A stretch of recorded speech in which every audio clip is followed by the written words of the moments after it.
नमस्कार, मैं हूं आपके साथ महजबी। आपके फोन के व्हाट्सएप ग्रुप में भी ऐसे मैसेजेस आते होंगे। सभी भारतीयों को बधाई। जैसे यूनेस्को ने भारतीय करेंसी को सर्वश्रेष्ठ करेंसी घोषित किया है, जो सभी भारतीयों के लिए गर्व की बात है।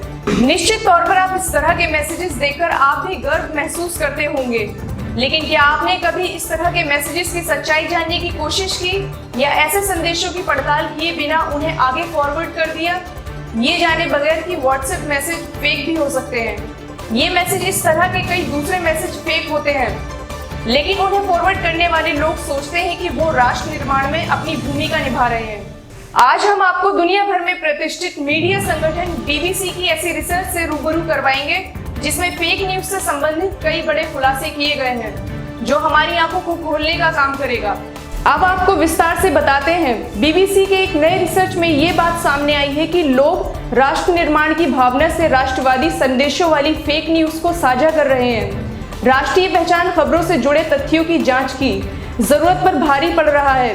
बीबीसी ने 3 देशों भारत, कीनिया और नाइजीरिया में व्यापक रिसर्च किया है। ये रिपोर्ट विस्तार से समझाती है कि कैसे इनक्रिप्टेड चैट ऐप्स में फेक न्यूज फैल रही है। खबरों को साझा करने में भावनात्मक पहलू का बड़ा योगदान है। इस रिसर्च में ट्विटर पर मौजूद कई नेटवर्कों का भी अध्ययन किया गया है और इसका विश्लेषण भी किया गया है। इनक्रिप्टेड मैसेजिंग ऐप्स से लोग किस तरह संदेशों को फैला रहे हैं। बीबीसी की इस रिसर्च में मदद करने के लिए कुछ मोबाइल यूजर्स ने अपने फोन का एक्सेस भी प्रदान किया है। आपको बता दें कि ये रिसर्च बीबीसी के बियॉन्ड फेक न्यूज प्रोजेक्ट के तहत किया गया है, जो गलत सूचनाओं के खिलाफ एक अंतर्राष्ट्रीय पहल है।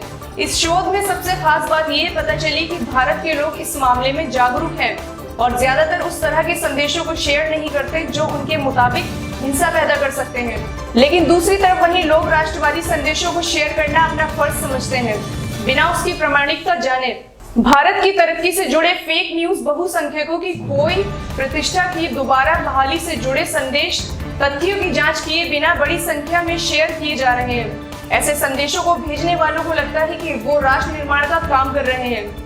कीनिया और नाइजीरिया में भी फेक न्यूज फैलाने के पीछे लोगों की फर्ज की भावना सामने आई, लेकिन इन दोनों देशों में राष्ट्र निर्माण की भावना की बजाय ब्रेकिंग न्यूज को साझा करने की भावना ज्यादा होती है, ताकि कहीं अगर वो खबर सच हुई तो वो उनके नेटवर्क के लोगों को प्रभावित कर सकती है।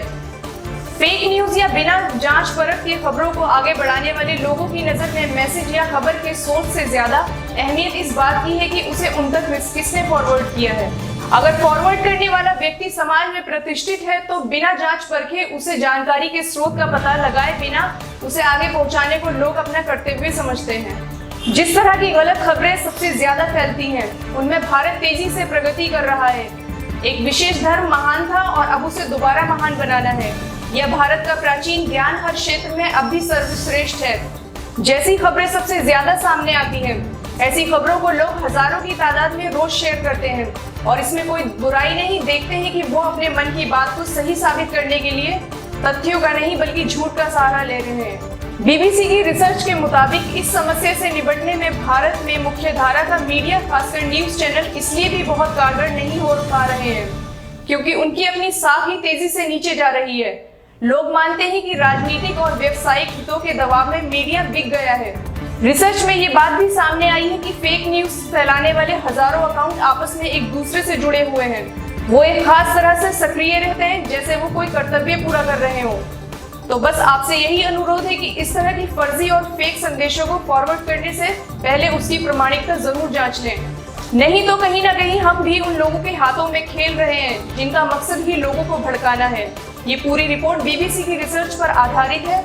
उम्मीद है कि इस रिसर्च में सामने आई जानकारियां फेक न्यूज पर होने वाली चर्चाओं में गहराई और समझ पैदा करेंगी।